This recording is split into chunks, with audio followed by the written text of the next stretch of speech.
Magluluto po tayo ngayon ng gulay. Lauoy ang lutuin namin, guys. Ito yung mga sangkap. Yung patula. Yan. Binalatan na yung patula. May kalabasa. Healthy food to lahat. Yan. Yung mga sangkap. May luya at dahon na sibuyas. Ito'y dahon malunggay. May kalabasa. At yung patula at saka okra. Sarap na nito kahit wala nang pangsahog. Sarap-sarap na. Ito yung mga sangkap na tawag sa amin. Lauoy to, guys. Yung pagluluto namin. Ito yung mga sangkap sa aming lutuing gulay na lauoy. Yan. At dinagdagan ko pa ng alagbate. Dito lang to sa paligid namin, pananim namin. At yan, ilagay na natin sa pinakulong tubig.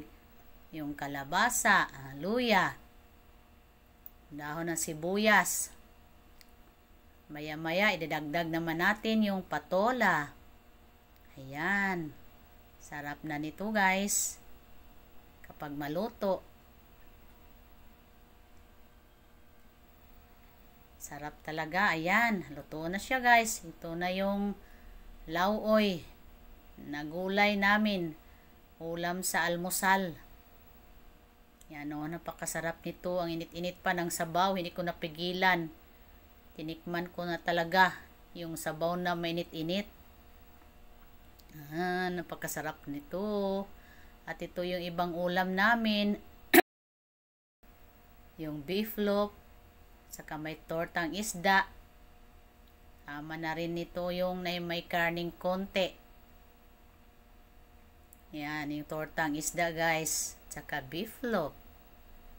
Ito na yung lauoy na gulay.